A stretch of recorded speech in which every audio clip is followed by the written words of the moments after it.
ವಾಸ್ತು ನಮ್ಮ ಮನೆಗೆ ಬರಬೇಕು, ಆದರೆ ಗಲೀಜಲ್ಲಿ ಬರುತ್ತಾ?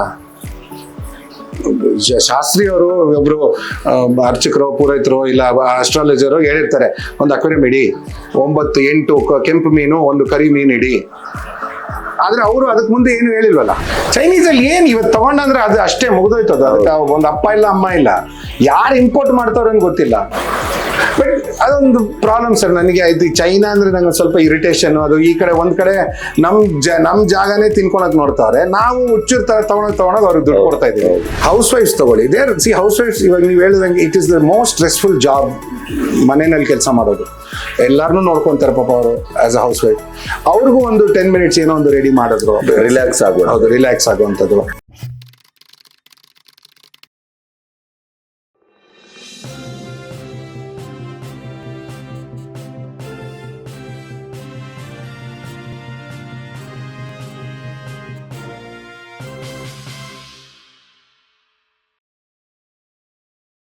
ಭಾರತದಲ್ಲಿ ಅಕ್ವೇರಿಯಂನ ಪ್ರಜ್ಞೆ ಮತ್ತು ಅದರ ಬಳಕೆ, ಅದರ ವಿಸ್ತಾರ, ವ್ಯವಹಾರ ಯಾವ ಮಟ್ಟದಲ್ಲಿದೆ ಸರ್? ಇದರಲ್ಲಿ 2 ವಿಷಯ ಇದೆ ಸರ್. ಓಕೆ, ನನಗೆ ಜ್ಞಾಪಕ ಇದ್ದಂಗೆ ಲೈಕ್ ಐ ಸೆಡ್, ಬ್ರಿಟಿಷ್ ಕಾಲದಿಂದ ಇದೆ. Some of the oldest markets, Calcutta, Chennai, British ಇದರಲ್ಲಿ they have been around for almost since the 1900s, early 1900s, 1800s ಇಂದಾನೇ ಇರ್ಬೋದು. ಓಕೆ, ಕಲ್ಕಟ್ಟಾನಲ್ಲಿ ಹಾತಿ ಬಗಾನ್ ಅಂತ ಜಾಗ ಇದೆ, ಅಲ್ಲಿ ತುಂಬಾನೇ ಹಳೆ ಮಾರ್ಕೆಟ್ ಇದೆ, ಇನ್ನೂ ಇದೆ. ಅಂಡ್ ಇವಾಗ unfortunately we are still in the 1950s ಅನ್ಸುತ್ತೆ. ಅವಾಗ ಏನ್ ನಡೀತಾ ಇತ್ತು ಇವಾಗ್ಲೂ ಅದನ್ನೇ ನಡೆಸ್ತಾ ಇದ್ದಾರೆ 80% ಆಫ್ ದ ಪೀಪಲ್. ಅದೇ ಕಲರ್ ಕಲ್ಲು, ಅದೇ ಪೈಪು, ಅದೇ ಅನ್ಹೆಲ್ತಿ ಡೆವಲಪ್ ಆಗಿ. ಆಮೇಲೆ ಇಲ್ಲಿ ನೋಡಿ, ನಿಮ್ಮ ಬೆನ್ನ ಹಿಂದೆ ಇದ್ದದ್ದಿರ್ಬೋದು, ಇಲ್ಲಿ ಎದುರುಗಡೆ ಇದ್ದದ್ದಿರ್ಬೋದು, ಇಲ್ಲ ನಿಮ್ಮಿಂದ ಇರೋದಿರ್ಬೋದು, ನನ್ನ ಹಿಂದೆ ಒಂದು ನೀವು ಕಾಂತಾರ ಅಕ್ವೇರಿಯಂ ಮಾಡಿದಿರಿ, ಅದು ಅದ್ರ ಬಗ್ಗೆ ಮತ್ತೆ ಟೆರೇರಿಯಂ. ಹೌದು, ಅದು ಮತ್ತೆ ಮಾತಾಡೋಣ. ಈಗ ನಾನು ಬಹುತೇಕ ನನಗೆ ಇಲ್ಲಿ ಬಂದಾಗ ವಿಸ್ಮಯ ಆದದ್ದೇನು ಅಂದ್ರೆ, ನೀವು ಹೇಳ್ದಾಗೇನೆ ಒಂದಿಷ್ಟು ಪೆಬಲ್ಸು, ಆಮೇಲೆ ನಿಮ್ಮ ಬಾಕ್ಸ್ ಅಲ್ಲಿ ಅರ್ಧಕ್ಕ ಬಾಕ್ಸಿನ ಇದಿದೆಯಲ್ಲ ಫ್ರೇಮು, ಅದು ಲೇಯರ್ ಅಂಟಿರ್ತದೆ ಅದಕ್ಕೆ. ಹೌದು, ಏನೋ ಪೇಪರ್ ಗೀಪರ್ ಅಂಟಿರ್ತಾರೆ, ಅಥವಾ ಅಲ್ಲಿ ಒಳಗಡೆ ಗಲೀಜು ಅಂಟಿರುತ್ತೆ. ಈ ಟ್ರಾನ್ಸ್ಪರೆಂಟ್ ಆಗಿ ಇಷ್ಟು ಶುದ್ಧವಾಗಿ ಇರೋದಿಲ್ಲ. ಅದೇನು ಕಾರಣ? ತಿಳುವಳಿಕೆ ಇಲ್ಲ. Lac of knowledge. ಓಕೆ, ಅದೇ ನಾನು ಹೇಳಿಲ್ವಾ, the reason to have an aquarium ಅನ್ನೋದು ಮರ್ತೋಗಿದ್ದಾರೆ ಜನ. ಓಕೆ, ಆ್ಯಂಡ್ ವಾಸ್ತು ನಮ್ಮ ಮನೆಗೆ ಬರಬೇಕು, ಆದರೆ ಗಲೀಜಲ್ಲಿ ಬರುತ್ತಾ? ಶಾಸ್ತ್ರಿಯವರು ಒಬ್ರು ಅರ್ಚಕರು, ಪುರೋಹಿತರು, ಇಲ್ಲ ಅಸ್ಟ್ರಾಲಜರು ಹೇಳಿರ್ತಾರೆ, ಒಂದು ಅಕ್ವೇರಿಯಂ ಇಡಿ, 9 8 ಕೆಂಪು ಮೀನು, 1 ಕರಿ ಮೀನು ಇಡಿ. ಆದರೆ ಅವರು ಅದಕ್ಕೆ ಮುಂದೆ ಏನು ಹೇಳಿಲ್ವಲ್ಲ. ಅದನ್ನ ಯಾವ ಥರ ಇಡಬೇಕು, ಯಾವ ಥರ ಕ್ಲೀನ್ ಮಾಡಬೇಕು ಹೇಳಿಲ್ಲ ನಮಗೆ. ಅವರು ಅಕ್ವೇರಿಯಂ ಅಂಗಡಿಗೆ ಹೋಗ್ತಾರೆ, ಅವನು ಪಾಪ ಬಿಸ್ನೆಸ್ ಮ್ಯಾನು, ಅವನೇನು ಹೇಳ್ತಾನೆ, ಇವರಿಂದ ನನಗೆ ದುಡ್ಡು ಬರ್ತಾ ಇದೆ, ಆದಷ್ಟು ತಗೊಂಡ, ನೀನು ವಾಪಸ್ ಬರೋಂಗಿಲ್ಲ ಇವರು. ಅಂದರೆ ಕೋಳಿ ಬಂತು ಕುಯ್ದು ಬಿಡು ಅಷ್ಟೇ. ಓಕೆ, ಸೊ ಕುಯ್ತಾನೆ, ಆ ಊಟ ತಗೋ, ಇದು ತಗೋ, ಆ ಮೆಡಿಸಿನ್ ತಗೋ, ಇದು ಮಾಡಿ ಏನೇನೋ ಕೊಟ್ಬಿಟ್ಟು ಕಳಿಸ್ತಾನೆ. ಇವ್ರಿಗೆ ಏನು ಮಾಡಬೇಕು ಅಂತ ಗೊತ್ತಿಲ್ಲ, ಪ್ರಾಪರ್ ಟ್ರೈನಿಂಗ್ ಇಲ್ಲ. ಇನ್ನೊಂದೇನು ತಪ್ಪು ಮಾಡ್ತಾರೆ, ಅಂಗಡಿನೋ ನನಗೆ ಹೇಳ್ಕೊಡ್ಬೇಕು ಅನ್ನೋ ಒಂದು ಇದು ಯಾಕೆ ಹೇಳ್ಕೊಡ್ಬೇಕು? ಇಲ್ಲ ಸರ್, ಇವಾಗ ನೀವು ಕಾರ್ ಡ್ರೈವಿಂಗ್ ಮಾಡ್ತೀರಾ, ನಿಮಗೆ ಡ್ರೈವಿಂಗ್ ಸ್ಕೂಲಲ್ಲಿ ನೀವು ಕಲ್ತ್ರಾ, ಇಲ್ಲ ನಿಮ್ಗೆ ಕಾರ್ ಕೊಟ್ಟವನು ಕಂಪನಿಯವ್ನು ನಿಮಗೆ ಹೇಳ್ಕೊಟ್ನಾ? ಸೊ ನಾವೇನು ಮಾಡಬೇಕು ಅಂತ, ಅಕ್ವೇರಿಯಂ ಅಂತ ಹೋದ್ಮೇಲೆ ನಾವು ಕಲಿಬೇಕು ಫಸ್ಟ್. ಹೌದು, ನಾವು ಏನು ಮೀನು ಇಡಬೇಕು, ಯಾವ ಥರ ಇಡಬೇಕು. ಇವತ್ತೇನು ಸರ್ ಇಂಟರ್ನೆಟ್, ನಾವೆಲ್ಲ ಕಲ್ತಾಗ ಒಂದು ಇಂಟರ್ನೆಟ್ ಏನೂ ಇರಲಿಲ್ಲ sir. We had to learn practically. ನಾವು GKV ಯೂನಿವರ್ಸಿಟಿ ಅಗ್ರಿಕಲ್ಚರಲ್ ಸೈನ್ಸಸ್ ಅಲ್ಲಿ ಕೂತ್ಕೊಂಡು ಲೈಬ್ರರಿಲಿ ಹುಡುಕ್ತಾ ಇದ್ದೆ ಒಂದೊಂದು ಸಬ್ಜೆಕ್ಟ್. ಒಂದು 20 ಬುಕ್ ಹುಡಿದ್ರೆ ಒಂದು ಪ್ಯಾರಾಗ್ರಾಫ್ ಸಿಗೋದು. ಫ್ರೆಂಡ್ಸ್ನ ಬೇಡ್ಕೊತಾ ಇದ್ದೆ, ಅಮೆರಿಕ ಅವರು ಇವರು ಇದಕ್ಕೆ ಹೋಗ್ತಾರಲ್ಲ, ಅಪ್ಪ ಒಂದು ಬುಕ್ ತಗೊಂಬರೋ, ಪ್ಲೀಸ್ ಕಣೋ. ಕಲಿಬೇಕು ಅಂತ ಆಸಕ್ತಿ. ಇವತ್ತು ಎಲ್ಲ ಫಿಂಗರ್ ಟಿಪ್ಸ್ ಅಲ್ಲಿ ಇದೆ. ChatGPT ಹೋಗ್ಬಿಟ್ಟು ಹೌ ಟು ಕೀಪ್ ಅಕ್ವೇರಿಯಂ ಅಂದ್ರೆ ರಪ ಅಂತ ಹೇಳುತ್ತದೆ. ಮಾಡ್ಬೇಕದು, ಬೆಳೆಸ್ಕೊಬೇಕು. So lack of knowledge is what is causing the problem. ಇವಾಗ ತುಂಬಾ ಜನ ಆಸಕ್ತಿ ಇದೆ, ಬರಲ್ಲ, ಸತ್ತೋಗುತ್ತೆ, ಮನೇಲಿ ಮುಚ್ಚ ಇದನ್ನ ಅಂತಾರೆ, ಮುಗಿದೋಯ್ತು. ಅದೊಂಥರ ಕಮೋಡಿಟಿ. ಆಮೇಲೆ ಅಲ್ಲಿ becomes a problem more than benefit. ಹೌದು, okay, because lack of knowledge. Aquarium ಅನ್ನ ಮನೆಯಲ್ಲಿ ಇಟ್ಟುಕೊಂಡಾಗ ನಮಗೆ ಆಗುವ ಒಟ್ಟು ಲಾಭಗಳು 1 2 3 4 ಅಂತ ಹೇಳೋದಿದ್ರೆ ಏನ್ ಹೇಳ್ತೀರಿ? ಸಿ ಮೆಂಟಲ್ ಸ್ಟ್ರೆಸ್ ಕಮ್ಮಿ ಆಗುತ್ತೆ, ಮಕ್ಕಳು ಚೆನ್ನಾಗಿ ಓದ್ತಾರೆ. ಸಿ ಬಿಕಾಸ್ ನೀವು ಏನ್ science for example sir, photosynthesis ಅನ್ನೋದು ನಾವು 6th ಸ್ಟ್ಯಾಂಡರ್ಡ್ ಅಲ್ಲಿ 4th ಸ್ಟ್ಯಾಂಡರ್ಡ್ ಅಲ್ಲಿ ಓದ್ತೀವಿ. Plants absorb carbon dioxide with the help of light and give out oxygen. This is the source of yours and my life also. ಯಾಕೆಂದ್ರೆ oxygen ನಿಂತೋಯ್ತು ಅಂದ್ರೆ ನಾವೆಲ್ಲ gone, ಕ್ಷಣ ಮಾತ್ರದಲ್ಲಿ. Okay, we are gone. So ಇದು photosynthesis ನೀವು ಸ್ವಲ್ಪ ಹತ್ರ ನೀವು ಗಮನಿಸಿ, ಇಲ್ಲಿಂದ ಸಣ್ಣ ಸಣ್ಣ ಬಬಲ್ಸ್ ಮೇಲೆ ಇರ್ತಾ ಇದೆ ನೋಡಿ, ಹೌದು ಹೌದು, ದಟ್ ಇಸ್ ಆಕ್ಸಿಜನ್. ಸೊ ಇಲ್ಲಿ ನಾವು ಕೊಟ್ಟಿರೋದು ಕಾರ್ಬನ್ ಡೈಆಕ್ಸೈಡ್. ಸೊ ಇಲ್ಲಿ ಆಕ್ಚುಯಲ್ ಫೋಟೋಸಿಂಥಸಿಸ್ ನಡೀತಾ ಇದೆ. ಸೊ ಏನು ನೀವು ಸೈನ್ಸ್ ಕ್ಲಾಸ್ ಅಲ್ಲಿ ಬೋರ್ಡ್ ಮೇಲೆ ಟೀಚರ್ ಬರ್ಕೊಟ್ಟಿದ್ದೆ ನೀವು ನೋಡಿದ್ದು, ಅಷ್ಟೇ. ಪ್ರಾಕ್ಟಿಕಲ್ ಆಗಿ ನಾನು ತೋರಿಸ್ತಾ ಇದ್ದೀನಿ. ಸೊ ನೀವು ಸೈನ್ಸ್ ಎಷ್ಟು ಚೆನ್ನಾಗಿ ಕಲಿತೀರಾ? ಸೊ ಮಕ್ಕಳು ಸೈನ್ಸ್ ಕಲಿತಾರೆ. ನೀರು ಚೆನ್ನಾಗಿರ್ಬೇಕು ಅಂದ್ರೆ ಅದು ಕಲಿಲೇಬೇಕು. ಓಕೆ, ಬ್ಯಾಕ್ಟೀರಿಯಾ ಬಗ್ಗೆ, ಅಮೋನಿಯಾ ಬಗ್ಗೆ, ನೈಟ್ರೋಜನ್ ಸೈಕಲ್, ಓಕೆ, ಇದೆಲ್ಲ ಕಲಿಬೇಕು. That is one aspect. Then ಮೀನ್ಗೆ ಏನು ಊಟ, ಯಾವ ಥರ ಊಟ, ಏನು ತಿನ್ನುತ್ತೆ, ಯಾವ ಕಂಟ್ರಿಯಿಂದ ಬರುತ್ತೆ, ಆ ಕಂಟ್ರಿನಲ್ಲಿ ನೀರು ವಾತಾವರಣ ಹೆಂಗಿದೆ, ನಾವು ಹೆಂಗೆ ಸೆಟ್ ಮಾಡ್ತಾ ಇದ್ದೀವಿ. ಸೊ ಇದೆಲ್ಲ ಕಲಿಬೇಕು. So there is a history, geography to it. Okay, so ಇದೆಲ್ಲ ನಾವು the child becomes better knowledgeable. Plus ನಾನು ದಿನ ಊಟ ಆಗ್ತಾ ಇದ್ದೀನಿ, ನನ್ನಿಂದ ಚೆನ್ನಾಗಿದೆ. So I become more responsible, I become more caring, ಒಂದು ಎಂಪಥೆಟಿಕ್. ಐ ಡೋಂಟ್ ನೋ ಎಂಪತಿಗೆ ಕನ್ನಡದಲ್ಲಿ ಏನು ಹೇಳ್ತಾರೆ, ಬಟ್ ಐ ಬಿಲೀವ್ ಇವಾಗ ಎಂಪತಿ ಅನ್ನೋದಿಲ್ಲ. ನಮ್ ಸಿಂಪತಿ ಬೇರೆ, ಎಂಪತಿ ಬೇರೆ. ಸಿಂಪತಿ ಇಸ್ ಕನಿಕರ. Empathy is empathy is when you believe. ಇವಾಗ ಹೆಂಗೆ ಅಂದ್ರೆ ನಾವೆಲ್ಲೋ ರೋಡಲ್ಲಿ ಪೇಪರ್ ಬಿಸಾಕ್ಬಿಟ್ಟು ಹೊಟ್ಟೋಗ್ಬಿಡ್ತೀವಿ. ವಿ ಡೋಂಟ್ ರಿಯಲೈಸ್ ದಟ್ ಯಾರೋ ಒಬ್ರು ಅದನ್ನ ಬಂದು ಕ್ಲೀನ್ ಮಾಡಬೇಕು. ಸೊ ಇನ್ನೊಬ್ಬರ ಬಗ್ಗೆ ಯೋಚನೆ ಮಾಡಲ್ಲ ನಾವು, ಏನು ಯೋಚನೆ ಮಾಡಿದಾಗ ಎಂಪತಿ. ಸೊ ಮಕ್ಕಳು ದೇ ಗ್ರೋ ಎಂಪಥೆಟಿಕ್. ಯಾಕಂದ್ರೆ ಅವಾಗ ಮೀನ್ ಬಗ್ಗೆ ಯೋಚನೆ ಮಾಡ್ತಾರೆ ಅವರು, ಇನ್ನೊಬ್ರು ಬಗ್ಗೆ, ನಾಟ್ ಜಸ್ಟ್ ಮೀನಿಗೆ ಒಳ್ಳೆ ಊಟ ಬೇಕು. ಇವತ್ತು ನಮ್ಮ ಹತ್ರ ಮಕ್ಕಳು they are more smarter than adults. ಹೌದು, ಅವರು ಊಟ ಮಾಡದೆ ಇದ್ರು ಚಿಂತೆ ಇಲ್ಲ, ಅವರು ಅದಕ್ಕೆ ಊಟ ಆಗ್ತದೆ. ಹೌದು. ಸೊ ಇದೊಂದು ದಟ್ ಹೆಲ್ಪ್ಸ್. ಹೌಸ್ ವೈಫ್ಸ್ ತಗೊಳ್ಳಿ, ಹೌಸ್ ವೈಫ್ಸ್ ಇವಾಗ ನೀವು ಹೇಳಿದಂಗೆ it is the most stressful job ಮನೆಯಲ್ಲಿ ಕೆಲಸ ಮಾಡೋದು. ಎಲ್ಲಾರನ್ನೂ ನೋಡ್ಕೊಂತಾರೆ ಪಾಪ ಅವರು ಆಸ್ ಅ ಹೌಸ್ ವೈಫ್. ಅವ್ರಿಗೂ ಒಂದು 10 minutes ಏನೋ ಒಂದು ರೆಡಿ ಮಾಡಿದ್ರು, ರಿಲ್ಯಾಕ್ಸ್ ಆಗುವ. ಹೌದು, ರಿಲ್ಯಾಕ್ಸ್ ಆಗುವಂಥದ್ದು. ಸೊ ಒಂದು ಅಕ್ವೇರಿಯಂ ಆಗಲಿ, ಒಂದು ಟೆರೇರಿಯಂ ಆಗಲಿ, ಇವಾಗ ನಿಮ್ಮಿಂದ ಆ ಥರದ್ದೊಂದಾಗಲಿ, ಅದನ್ನು ಮೇಂಟೈನ್ ಮಾಡೋದು, ಟ್ರಿಮ್ ಮಾಡೋದು. So it's a nice change in what they already do. Mind free ಆಗುತ್ತೆ. ಸಣ್ಣದಾಗ ಇವಾಗ ಒಂದು ಸಣ್ಣದಾಗ ಪಾಟಲ್ಲಿ, ಕುಂಡದಲ್ಲಿ ನೀವು ಪ್ಲಾಂಟ್ ಇಡೋದ್ ಬದಲು ಅದಕ್ಕೊಂದು ಡೆಕೋರೇಟಿವ್ ಆಗಿ ಇಟ್ರೆ ಅದಕ್ಕಿಂತ ಒಂದು ನೆಕ್ಸ್ಟ್ ಲೆವೆಲ್ ಅಲ್ವಾ? ಸತ್ಯ ಅದು. ಸೊ ಈ ಒಂದು ದೃಷ್ಟಿಯಿಂದ ನೋಡಕ್ ಹೋದ್ರೆ ಮನೆಯಲ್ಲಿ ಎಲ್ಲಾರ್ಗು ಒಂದು ಮೆಂಟಲಿ ಬೆನಿಫಿಟ್ ಆಗುವಂತ ವಸ್ತು ಅಕ್ವೇರಿಯಂ. ಬಟ್ ಕರೆಕ್ಟ್ ಆಗಿರ್ಬೇಕು. ಸತ್ಯ. If you don't do it right, ಆವಾಗ ನಿಮಗೆ ಯು ಆರ್ ಸ್ಟ್ರೆಸ್ಡ್ ಮೋರ್. ಅಯ್ಯೋ ಇದೇನಪ್ಪ ಮೀನ್ ಸಾಯ್ತಾ ಇದೆ, ಅಯ್ಯೋ ಗಲೀಜು, ಆ ಸ್ಟ್ರೆಸ್ ಜಾಸ್ತಿ ಆಗುತ್ತೆ.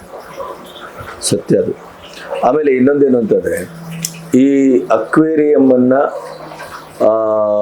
ನಾವು ಪರ್ಚೇಸ್ ಮಾಡುವಾಗ ಅಥವಾ ತರುವಾಗ ವಹಿಸಬೇಕಾದ ಎಚ್ಚರಿಕೆ. ಅದೇ ಸರ್, ಫಸ್ಟ್ ತಿಳಿದು ಹೋಗ್ಬೇಕು. ಇವಾಗ ಹೆಂಗೆ ನಾವು ಸ್ವಲ್ಪ ಹೋಮ್ವರ್ಕ್ ಮಾಡ್ತೀವಿ, ಒಂದು ಬೈಕ್ ಕಾರ್ ಆಗ್ಲಿ, ಒಂದು ಬಟ್ಟೆ ತಗೊಳಕಾದ್ರೂ ನಾವು ಹೋಮ್ವರ್ಕ್ ಮಾಡ್ತೀವಿ, ಯಾವ್ದಪ್ಪ ನಮ್ಗೆ ಒಳ್ಳೇದು ಕೆಟ್ಟದು ಅಂತ. ಆತರ ಸ್ವಲ್ಪ ಹೋಮ್ವರ್ಕ್ ಮಾಡಿ ಹೋಗ್ಬೇಕು, ಒಳ್ಳೆ ಜಾಗಕ್ಕೆ ಹೋಗ್ಬೇಕು. ಇನ್ನೊಂದೇನು ಅಂದ್ರೆ, ಯಾರೊಬ್ಬ ಚೀಪಾಗಿ ಕೊಡ್ತಾನೆ ಅನ್ನೋ ಇದು ನೋಡ್ದಿರಾ, ನಮಗೆ ಲಾಂಗ್ ಲೈಫ್ ಎಷ್ಟು ದಿನ ಅಂತ ಇರಬೇಕು. ಇವಾಗ ನಾನು ಕೇಳ್ತೀನಿ ಸರ್, ಗಣಪತಿ ಸರ್, ನೀವು ಮನೆ ಕಟ್ಸಿದ್ರಿ ಅಲ್ಲ, ಹೌದು, ಆ ಇಟ್ಕೆ, ನಲ್ಲಿ, ಒಂದು ಫ್ಯಾನು ಎಲ್ಲ 3 ತಿಂಗಳು 6 ತಿಂಗಳು ಕೆಡೋಂತ ಪದಾರ್ಥ ಯೂಸ್ ಮಾಡಿದ್ರು. ಇಲ್ಲ ಒಂದು 50 ವರ್ಷ. ನಿಮ್ಮ ಮಕ್ಕಳು ಇಲ್ಲ, ನಿಮ್ಮ ಮೊಮ್ಮಕ್ಕಳು ಸರ್. ಅಕ್ವೇರಿಯಂ ಅದೇ ತರ ಸರ್. ಸೊ ನೀವು ತಗೊಂಡ್ರೆ ನೆಕ್ಸ್ಟ್ 10 years ನನಗೇನು ತೊಂದರೆ ಆಗಬಾರ್ದು ಅನ್ನೋ ಥರ ತೊಗೊಬೇಕು. ಎಸ್, ಇನಿಷಿಯಲಿ ಇನ್ವೆಸ್ಟ್ಮೆಂಟ್ ಸ್ವಲ್ಪ ಇರ್ಬೋದು, ಬಟ್ ನಿಮಗೆ ಲಾಂಗ್ ಟರ್ಮಲ್ಲಿ ರಿಕವರ್ ಆಗ್ಬಿಡುತ್ತಲ್ಲ.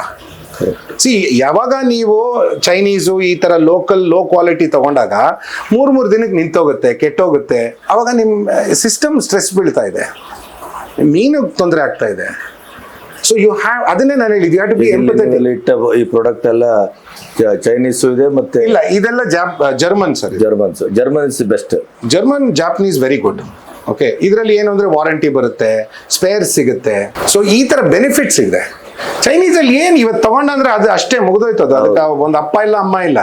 ಯಾರು ಇಂಪೋರ್ಟ್ ಮಾಡ್ತಾವ್ರೆ ಅಂತ ಗೊತ್ತಿಲ್ಲ. ಬಟ್ ಅದೊಂದು ಪ್ರಾಬ್ಲಮ್ ಸರ್ ನನಗೆ. ಆಯ್ತು ಈ ಚೈನಾ ಅಂದ್ರೆ ನಂಗೆ ಸ್ವಲ್ಪ ಇರಿಟೇಷನ್. ಅದು ಈ ಕಡೆ ಒಂದ್ ಕಡೆ ನಮ್ ಜಾಗನೇ ತಿನ್ಕೊಳಕ್ ನೋಡ್ತಾವ್ರೆ, ನಾವು ಹುಚ್ಚೂರ್ ತರ ತಗೊಂಡೋಗಿ ಅವ್ರಿಗೆ ದುಡ್ಡು ಕೊಡ್ತಾ ಇದೀವಿ. We are funding our own disasters. Correct. ಬಿಡಿ, ಅದು ಬೇರೆ ಸಬ್ಜೆಕ್ಟ್ ಅದು. ಈಗ ನೀವು ನಿಮ್ಮ ಹಿನ್ನೆಲೆ ಏನು?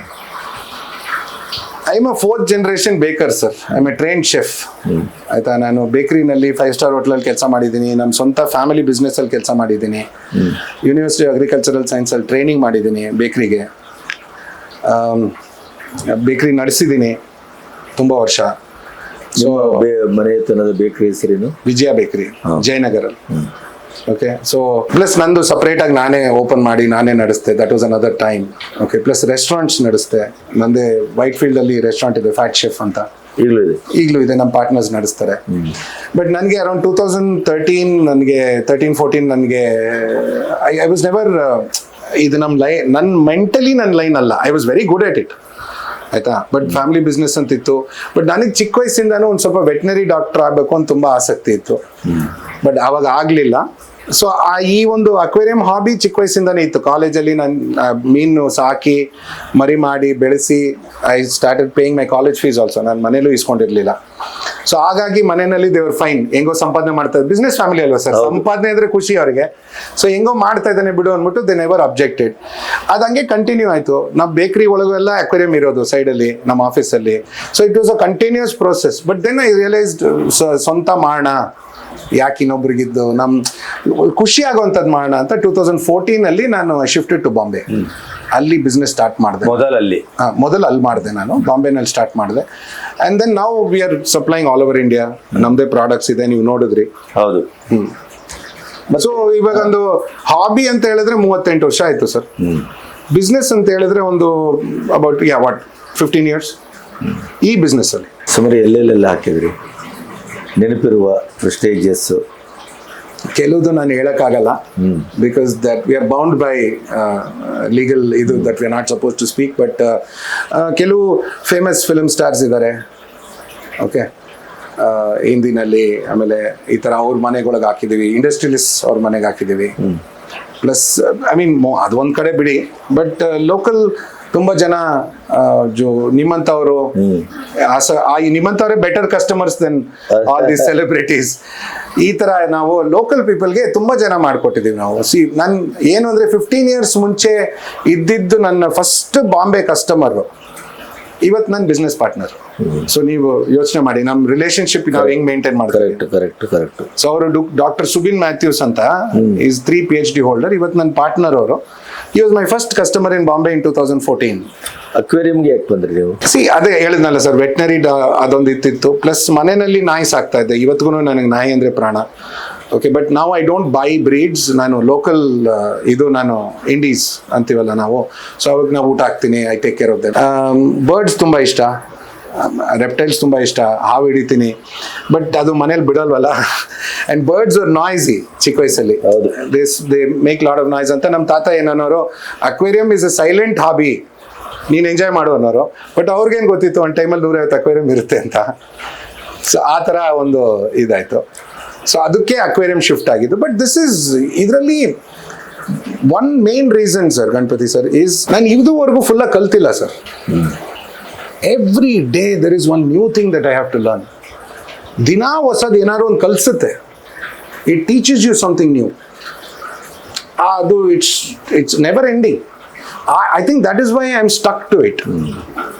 ಅಂದರೆ ಇವಾಗ ನಾವು ಏನೋ ಒಂದು ವಸ್ತು ಕಲ್ತ್ವಿ, ಓಕೆ ಮುಂದಕ್ಕೆ ಹೋಗೋಣ ಅನ್ನೋದು ಇದೇ ಕೊಡಲ್ವಲ್ಲ ಇದು. Constantly you are learning new things. ಹೊಸ ಮೀನು, ಹೊಸ ಥರ, ಹೊಸ ವೆರೈಟಿ. ಇವಾಗ ವರ್ಲ್ಡಲ್ಲಿ ಆಲ್ಮೋಸ್ಟ್ ಒಂದು 20,000-30,000 ಜಾಸ್ತಿನೇ ಸ್ಪೀಶೀಸ್ ಇದೆ. ಇದೆಲ್ಲ ನಾವು ಕಲ್ತಿಯಾವಾಗ ಪ್ಲಾಂಟ್ಸೇನೆ ಒಂದು 4,000-5,000 ಸ್ಪೀಶೀಸ್ ಇದೆ. ಒಂದೊಂದು ಗಿಡ ಒಂದೊಂದು ಥರ ಡಿಫ್ರೆಂಟ್ ಆಗಿ ಬೆಳೆಯುತ್ತೆ. ಸೊ ಕಲಿತಾನೇ ಇದ್ದೀವಿ. So I am still learning. ನಿಮಗೆ ಬೇಕಾದಂಥ ಈ ಥರದ ಮೆಟೀರಿಯಲ್ಗಳೆಲ್ಲ ಫಾರಿನಲ್ಲಿ ತರಿಸ್ಬೇಕಾ ಸರ್? ಒಂದು ಐ ಮೀನ್ ಇವತ್ತಿಗೂ ಲಾಟ್ ಆಫ್ ಇಟ್. ಬಟ್ ಇವಾಗ ಆಲ್ಮೋಸ್ಟ್ ನಾವು 70% ನಾವೇ ಮ್ಯಾನುಫ್ಯಾಕ್ಚರ್ ಮಾಡ್ತಾ ಇದ್ದೀವಿ. ಆತ್ಮನಿರ್ಭರ ಭಾರತ. ಎಸ್, ನಾನೇ ಮ್ಯಾನುಫ್ಯಾಕ್ಚರ್ ಮಾಡ್ತಾ ಇದ್ದೀನಿ. ಸೊ ವೆರ್ ಎವರ್ ನನಗೆ ಪ್ರಾಬ್ಲಮ್ ಆಗಿದೆ ಏನು ಗೊತ್ತಾ, I was happy buying imported stuff. ಆದರೆ ನಮಗೆ ಬೇಕಾಗಿರುವಂಥ ಕ್ವಾಲಿಟಿ ಬರ್ತಾ ಇಲ್ಲ ಸರ್. ಯಾವ ಪ್ರಾಡಕ್ಟು ನಾವು ವೆರಿ ಹೈ ಕ್ವಾಲಿಟಿ ಅಂತ ಭಾವಿಸ್ತೀವಿ, ದುಡ್ಡು ಜಾಸ್ತಿ ಕೊಡ್ತೀವಿ, when you sit down and test it's not good. It has more chemicals than natural products. So that is when ನಾವು ನ್ಯಾಚುರಲ್ ಪ್ರಾಡಕ್ಟ್ಸ್ ಅಲ್ಲಿ ಮಾಡೋಣ. ಪ್ರಕೃತಿನಲ್ಲಿ ಆ ಮೀನಿಗೆ ಏನ್ ಸಿಗುತ್ತೆ ಊಟ, ಹೌದು, ಅದನ್ನೇ ನಾವು ಇಲ್ಲೂ ಕೊಡೋಣ ಅಂತ ಒಂದು ನಮ್ಮ ಒಂದು ಉದ್ದೇಶದಲ್ಲಿ ನಾವು ಇದು ಮಾಡಿದ್ದು. ಭಾರತದ ಒಟ್ಟು ಅಕ್ವೇರಿಯಂನಲ್ಲಿ ನಿಮ್ಮ ಸಂಸ್ಥೆಯ ಸ್ಥಾನ ಅಥವಾ ಗೌರವ, ಮಾರಾಟ ಅಥವಾ ನಿಮ್ಮದೇ ಆದಂಥ ಕ್ರಿಯೇಟಿವಿಟಿ, ಈಗ ಫುಡ್ಡು ಇತ್ಯಾದಿ ಎಲ್ಲ ತೋರಿಸಿದ್ರಿ. ನೀವು ಪರಾವಲಂಬಿಗಳಲ್ಲ, ನೀವೇ ಅದನ್ನು R&D ಮಾಡಿ ಸಂಶೋಧನೆ ಮಾಡಿ ನ್ಯಾಚುರಲ್ ಆಗಿ ಮೀನಿಗೆ ಏನು ಬೇಕು, ಮನೆಯಲ್ಲಿ ಅಕ್ವೇರಿಯಂ ಹಿಡಿಯೋದು ಚಂದಕ್ಕಲ್ಲ, ಅದು ಒಂದು ಪ್ರಾಣಿ ಇದೆ, ಅದರ ಜೀವ ಇದೆ, ಅದರಿಂದ ಅದರ ಕಾಳಜಿ ವಹಿಸಬೇಕು ಅನ್ನುವಂಥ ಮಾತುಗಳಲ್ಲಿ ನೀವು ಏನೇನು ನಿಮ್ಮ ವೈಶಿಷ್ಟ್ಯತೆ ಏನು, ವಿಶೇಷತೆ ಏನು, ಸ್ಪೆಷಲೈಸ್ಡ್ ಏನು? ಸಿ ಐ ಥಿಂಕ್ ನಮ್ಮ ಸ್ಪೆಷಲೈಸೇಷನ್ ಏನು ಅಂದರೆ ಈಸ್ ದ ಫ್ಯಾಕ್ಟ್ ದಟ್ ನಾವು ನಾನು ಯಾವುದೇ ಪ್ರಾಡಕ್ಟು ಅಕ್ವೇರಿಯಂ ಇಡೋ ಅಂತ ಮನುಷ್ಯರಿಗೆ ಮಾಡಿಲ್ಲ ಸರ್. ನಾನು ಮೀನಿಗೋಸ್ಕರ ಮಾಡಿದ್ದೀನಿ. ಸೊ ನಮ್ಮ ಅಪ್ರೋಚ್ ಬಂದು was to solve problems. So ನಾನು ಪ್ರಾಡಕ್ಟ್ಸ್ ಆ್ಯಕ್ಚುಲಿ ನೋಡೋಕೆ ಹೋದರೆ ಪ್ರಾಡಕ್ಟ್ಸೇ ಮಾಡಿಲ್ಲ ನಾನು. I have made more solutions. ಅಂದರೆ ಒಂದು ಪ್ರಾಡಕ್ಟಿಂದ ಯಾವ ಥರ ಅವರು ಆ ಪ್ರಾಬ್ಲಮ್ ಸಾಲ್ವ್ ಮಾಡ್ಬೋದು, ಮೀನನ್ನ ಸಂತೋಷವಾಗಿಡ್ಬೋದು, ಹ್ಯಾಪಿಯಾಗಿಡ್ಬೋದು ಅನ್ನೋದನ್ನ ನೋಡ್ಕೊಂಡೆ ಮಾಡಿರೋದೇ ಹೊರತು. So that is our specialisation. ಇವಾಗ ನಮ್ಮ ಪೊಸಿಷನ್ ಏನು ಅಂದರೆ I would say we are still growing. We are very popular. ನಮ್ಮ ಹಾಬಿನಲ್ಲಿ ಸೀರಿಯಸ್ ಪೀಪಲ್ ನಮ್ಮ ಪ್ರಾಡಕ್ಟ್ ಬಗ್ಗೆ ಅವ್ರಿಗೆ ಗೊತ್ತಿದೆ, ತಿಳಿದಿದ್ದಾರೆ, ಪರ್ಚೇಸ್ ಮಾಡ್ತಾ ಇದ್ದಾರೆ. ಇಲ್ಲಾಂದರೆ ನಾವು ಬಿಸ್ನೆಸ್ಸಲ್ಲಿ ಇರೋಕ್ಕಾಗ್ತಾ ಇರಲಿಲ್ಲ. ಸಪೋರ್ಟ್ ಇದೆ, ಚೆನ್ನಾಗಿದೆ, because they are also appreciating good quality. And ಒಂದ್ಸತಿ ನಮ್ಮ ಪ್ರಾಡಕ್ಟ್ ಟ್ರೈ ಮಾಡಿದ್ಮೇಲೆ ಬೇರೆ ಪ್ರಾಡಕ್ಟಿಗೆ ಹೋಗಲ್ಲ, ಬಿಕಾಸ್ ಪ್ರೈಸ್ ಕ್ವಾಲಿಟಿ ಎರಡೂ ಇಸ್ ಬೆಸ್ಟ್. ಆ ಒಂದು ದೃಷ್ಟಿಯಿಂದ ನಮಗೆ ತುಂಬ ಆರ್ಟಿಸ್ಟಿಕ್ ಆಗಿರ್ತದೆ ಕ್ವಾಲಿಟಿ ಸರ್. ಮೀನು ಊಟ ನೀವು ಒಂದು ವಾರ ಹಾಕಿದ್ರಿ ಗೊತ್ತಾಗ್ಬಿಡುತ್ತೆ ನಿಮಗೆ, ಓ ಇದರಲ್ಲಿ ಒಳ್ಳೆ ಗುಣ ಇದೆ ಅಂತ ಗೊತ್ತಾಗುತ್ತೆ ನಿಮಗೆ. ಸೊ ಯಾಕೆ ಬೇರೆ ಕೊಡಬೇಕು? ಸೊ ಆ ಥರ ನಾವು ನೋಡಿಕೊಂಡು ಇದು ಮಾಡ್ತಾ ಇದ್ದೀವಿ.